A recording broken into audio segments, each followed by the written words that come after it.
Bonjour à tous, on va regarder avec ce tirage sur quoi avez-vous actuellement besoin de changer de perspective. Je ne vais pas vous dire ce que vous devez penser, on ne va pas demander aux cartes ce qu'il faut penser et comment est-ce qu'il faut le faire.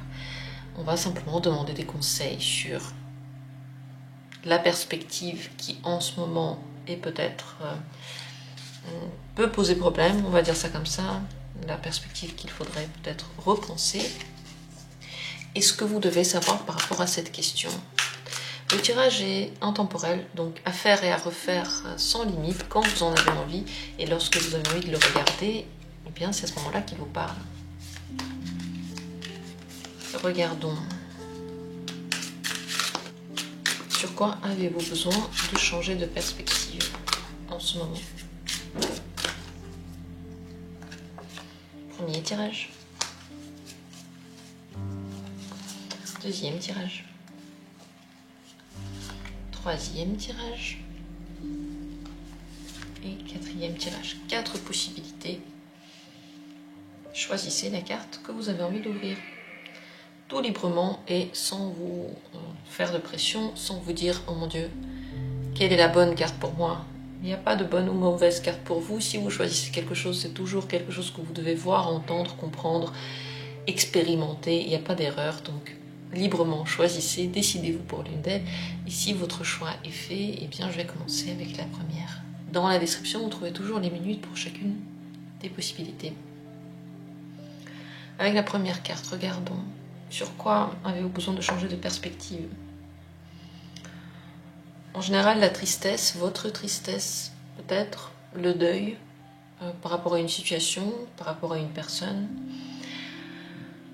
Cette tristesse-là, c'est possible que ce soit un état dépressif que vous avez, un état dépressif que quelqu'un autour de vous a.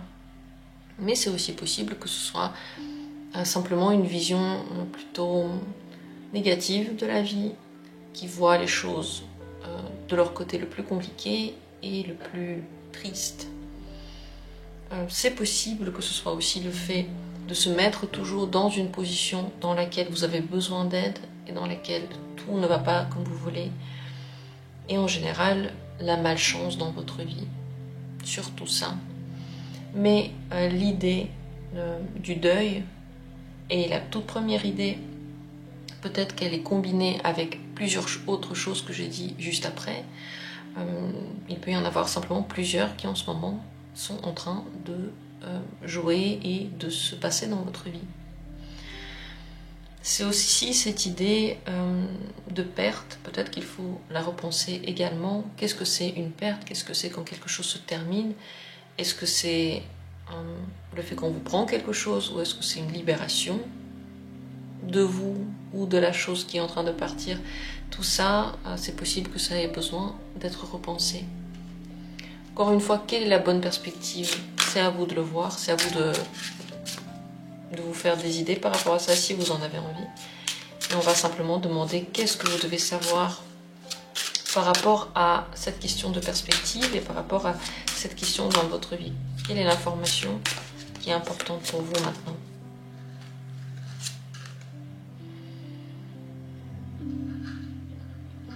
Vous devez savoir que quand on se focalise sur certaines choses, elles deviennent très importantes pour nous. Elles deviennent si importantes qu'elles reviennent de plus en plus dans notre vie. Et elles créent notre réalité. Donc il faut toujours se demander sur quoi je me focalise, pourquoi je dis merci, est-ce que c'est pour les bonnes choses? Ici, c'est un moine qui est en train de remercier les autres moines pour des cadeaux matériels, pour de l'argent, pour de l'or. Et c'est vrai que cet argent, cet or peut servir son église, peut servir peut-être la rénovation, ou peut-être pas. On dirait que lui, qui est quelqu'un de spirituel et qui devrait remercier les personnes qui viennent ici, simplement parce qu'ils sont là, les remercier d'être présents, les remercier pour leur foi, de partager cette foi avec lui. Mais il ne fait pas ça. Il les remercie vraiment pour l'or. Donc ces priorités ont quelque chose qui a un problème. Il y a un problème dans ce qu'il trouve le plus important et ce qu'il recherche véritablement dans cette entreprise. Voilà l'information, à vous de voir comment vous la comprenez par rapport à votre situation actuelle et de réfléchir à ce que vous pensez que le message veut vous dire. Parce que le message, il est toujours personnel. C'est pas quelqu'un qui doit le comprendre. C'est vous, de votre point de vue, à votre niveau. Vous le comprenez comme vous le comprenez. Voilà pour la première possibilité. Et on continue avec la deuxième. Deuxième carte. Ici, sur quoi avez-vous besoin de changer de point de vue actuellement? Sur vous-même et sur la place que vous occupez, sur les rôles que vous vous attribuez. Ici, il y a un personnage qui se voit d'un côté dans le rôle des parents, de celui qui prend soin, de celui qui s'occupe des autres, de celui dont on a besoin, celui qui est pratique pour les autres, qui a un but pour les autres. Et de l'autre côté, ce personnage se voit très beau, entouré de parures, et il se fait plaisir à lui-même. Dans ce deuxième cas, il est en train de peut-être se montrer d'une certaine façon qui lui plaît, mettre un autre masque, celui qu'on ne lui connaît pas à son habitude, mais celui dont il a besoin pour se sentir équilibré. C'est donc sur ces questions-là de rôle que vous vous infligez, des masques que vous mettez sur vous-même, qu'il faut changer de point de vue. Dans quel sens, c'est à vous de voir, mais il y a quelque chose dans ces rôles que vous vous attribuez qui peut porter avec lui une difficulté pour vous. C'est donc la manière dont vous vous voyez, c'est la manière dont vous proposez aux autres de vous voir, et c'est la manière dont vous acceptez que les autres vous traitent. C'est toutes les responsabilités que vous prenez sur votre dos, que vous acceptez de porter, et toutes les choses que vous acceptez de faire aussi sur le long terme. On ne va pas demander ce qu'ici il faut exactement changer, mais on va demander ce que vous devez savoir par rapport à cette question dans votre vie, cette question de rôle, de masque. Qu'est-ce que vous devez savoir par rapport à tout ça? Deux cartes. Parfois on met sur soi des masques parce qu'on pense que c'est beau et parce qu'on a l'impression que grâce à ça les autres vont nous regarder d'une certaine façon. Peut-être qu'ils vont nous aimer plus, peut-être qu'ils vont nous suivre, nous respecter, nous donner ce dont on a besoin. Peut-être que simplement on aura l'impression de faire ce que la vie nous demande de faire, donc d'être à notre place, et on met ces masques pour les montrer du coup, pour montrer quelque chose de nous. Il faut parfois cependant savoir que le masque que l'on choisit est possiblement trop lourd à porter. Il arrive que l'on pense qu'on peut le porter, ce masque, mais que c'est une mission impossible, qu'on n'y arrive pas parce qu'on n'est pas fait pour. Et c'est dans les faits qu'on se rend compte qui on est. C'est en le faisant, c'est en expérimentant. C'est en expérimentant jusqu'au bout. Parfois, on a tellement envie d'arriver à faire quelque chose, on a tellement envie que les autres nous voient d'une certaine façon. Je sais pas, tellement envie que les autres nous voient comme quelqu'un de très très ordonné. Alors on se tue pour toujours ranger, pour que tout soit parfait. Mais on n'y arrive pas vraiment. Et en plus de ça, c'est tellement fatigant, c'est tellement difficile, c'est tellement lourd. On n'en trouve pas le plaisir. Et voilà, on peut passer beaucoup de temps comme ça à se faire du mal. Il faut faire attention à ça. Parce qu'encore une fois, si le masque que l'on met sur soi, parce qu'on pense que les autres vont aimer, il ne nous correspond pas du tout. Il est très très à l'opposé de ce que l'on est et très très à l'opposé de notre énergie. Alors il peut devenir un grand poids, une source de mal-être, de malheur, parfois aussi de maladie, ou simplement de colère contre la vie, parce qu'on a l'impression de ne pas arriver à faire ce que la vie nous demande, alors qu'en réalité, nous sommes les seuls à nous le demander. Voilà ce qu'il y a à savoir par rapport à cette situation. Laissez vos commentaires, dites ce que vous en pensez, comment vous la voyez cette situation. Si vous avez envie, en tout cas ça me ferait plaisir. Et on va continuer tout de suite avec la troisième possibilité. Pour vous, sur quoi avez-vous besoin de changer de point de vue? Deux possibilités ici, soit sur une union, donc un couple une relation, c'est pas seulement les relations de couple, ça peut être aussi des relations dans la famille ou dans les amitiés que vous trouvez particulièrement noires, frustrantes, handicapantes, peut-être même que vous avez l'impression que c'est toxique. Et là-dessus, il est temps de changer de point de vue ou peut-être de manière dont vous la traitez, de vous la gérer. Est-ce que vous êtes vraiment attaché? Est-ce que vous ne pouvez vraiment pas partir? Est-ce que c'est vraiment quelque chose dont vous avez besoin dans votre vie? Toutes ces questions peuvent se poser. Mais pas seulement. La deuxième possibilité ici, c'est en général l'idée de la toxicité dans votre vie et de la noirceur, de tout ce qui est compliqué et de tout ce qui vous fait penser peut-être à des dépendances, à des faiblesses, à des côtés noirs aussi de votre personnalité, de la personnalité des autres. Sur toutes ces questions, c'est possible que vous ayez besoin de changer d'avis. Possible que ce soit ces deux directions, les directions plutôt dans les sentiments et les relations, et la direction plutôt dans le personnel. Ça peut être ensemble tous les deux. Ici, on dirait que il y va en tout cas des attachements, de la manière dont on décide de vivre cet attachement. Qui est-ce qu'on va rendre responsable de ça? Qui est-ce qu'on va essayer de noircir? Quelle image est-ce qu'on va noircir? Qui va devenir le méchant? Qui est réellement le méchant? Toutes ces questions-là. Ce que vous devez savoir par rapport à ça.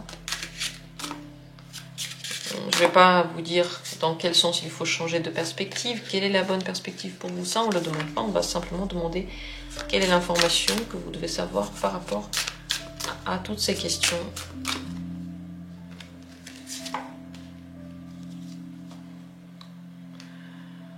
Vous devez savoir que le blanc et le noir, la nuit et le jour, le positif et le négatif sont toujours deux amis qui se baladent main dans la main. On ne peut pas les vivre l'un sans l'autre. On ne peut pas avoir que du noir, que du blanc. Il n'y a pas de personne dans laquelle il n'y a que du noir et que du blanc. Il n'y a pas d'action dans laquelle on pourrait dire qu'elle est juste noire, ou juste blanc, juste bien ou juste pas bien. Il est très très important de savoir qu'il y a toujours un mélange, que c'est toujours dans les petits détails. Et que dans chaque chose, il y a quelque chose de positif et de négatif. On ne peut pas enlever le négatif. On ne peut pas dire qu'un jour tout le monde va être gentil et dans le meilleur des mondes tout se passera bien. Ça n'existera pas. Parce qu'on en a besoin, ça va de pair. On ne va jamais voir le gentil s'il n'y a pas le méchant. Il faut voir les deux, il faut remarquer les deux et toujours garder à l'esprit que cette dualité, cette différence est présente dans chaque action, dans chaque moment, dans chaque personne et dans chaque sensation. Quelque chose de bien, quelque chose de pas bien. Avoir en tête cette dualité, en être conscient, ça veut dire aussi l'accepter en soi-même. Parce qu'elle est aussi présente en vous. Elle vit en vous. Et si vous ne la remarquez pas, alors elle se voit à l'extérieur. Si vous la remarquez, alors elle peut être gérée. Elle peut être utilisée.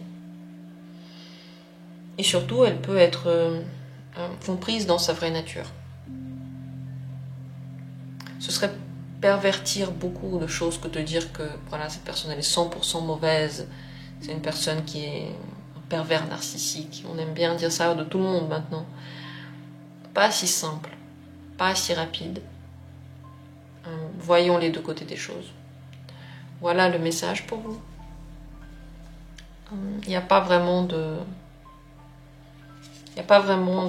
conseils. Qu'est-ce qu'il faut faire, qu'est-ce qu'il ne faut pas faire. Vous faites comme vous le souhaitez, comme vous le sentez, comme le message vous parle. Et nous allons passer, pour finir, à la quatrième possibilité qui est ici. Regardons.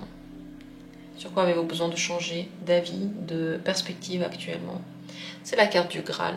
C'est ce quelque chose, soit que vous recherchez, soit que vous êtes en train de mettre sur un piédestal, soit que vous protéger coûte que coûte. Il y a quelque chose de très très important, vous mettez toute l'importance dedans, et c'est sur ce truc-là qu'il faut changer d'avis, ou de perspective, ou de vision, ou de manière de voir les choses, de manière peut-être de le gérer.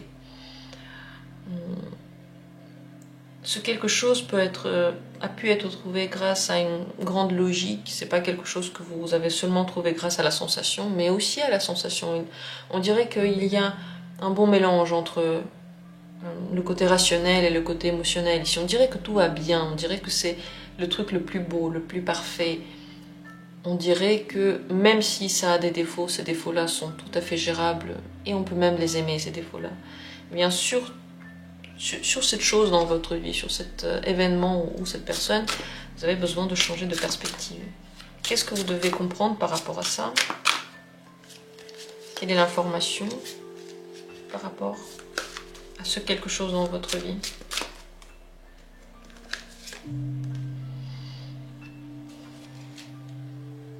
Toutes les choses sur lesquelles on se fixe peuvent devenir potentiellement nos propres prisons. On peut créer nos propres prisons. On peut s'enfermer, on peut s'emmurer. Et on le fait parce qu'on met quelque chose sur une place très très particulière, au-dessus de tout. Le spirituel au-dessus de tout, le matériel au-dessus de la logique, au-dessus des sentiments, le spirituel au-dessus de tout, par exemple. Ou alors la relation au-dessus de tout. Le plus important, c'est d'avoir cette relation. Si j'ai la relation, je pourrais souffler, tout ira bien. On s'emmure. Il faut aussi faire attention aux principes que l'on a. S'il y a un principe ou des principes qui sont au-dessus de tout, qui sont comme universels pour vous, c'est possible que eux aussi sont en train de casser un petit peu la joie que vous avez à l'intérieur. Comme si ils rendaient les lumières et les couleurs de votre vie un petit peu plus ternes, un petit peu plus ennuyeuses, un petit peu moins libres. Plus il y a cet excès dans l'adoration de quelque chose, que ce soit un principe, un objet, une personne, un but, une activité, ou même un trait de caractère en soi, si on fait cette fixation-là, on est en train de réduire drastiquement notre champ de vision, et peut-être qu'en s'emmurant, on emmure aussi ceux qui sont autour de nous. À force de vouloir bien faire, les gens font parfois des choses très graves. Très très graves. Pensez à tous les gens qui ont été des dictateurs. Eh bien, eux, au fond, ils voulaient bien faire. Ils pensaient que s'ils font ce qu'ils font, ça va être top. À l'intérieur de toutes ces pensées folles, de tout ce chaos, il y avait une idée. Et cette idée, pour eux, c'était une idée de développement. C'était une idée avec laquelle tout se passera bien. Et elle était tellement importante. Elle était montée à un tel niveau qu'elle a été la fin des haricots pour tout le monde. Elle a été la fin de l'espoir, la fin de la liberté, la fin des possibilités. On peut faire ça aussi à plus petit niveau et ça n'en reste pas moins grave. Voilà le message, à vous de voir comment vous le comprenez, ce petit monsieur qui est enfermé et qui est triste. Moi de mon côté, ce que je vous souhaite, c'est d'être connecté à vous, c'est de toujours chercher l'équilibre. Cet équilibre-là, on ne l'a jamais trouvé une fois pour toutes. Je pense que si un jour on l'a trouvé, l'équilibre, le calme, et on a tout résolu, je pense que la vie se termine très rapidement juste après. Donc c'est une recherche perpétuelle. Et c'est ok. Mais si on ne le recherche plus, alors on tombe dans les excès. Et là, les choses deviennent plus difficiles. Alors je vous souhaite de trouver tous les jours un petit peu cet équilibre. Celui qui vous plaît, celui qui vous convient. Merci à vous d'avoir été là. Et comme toujours, on se retrouvera bientôt pour d'autres tirages.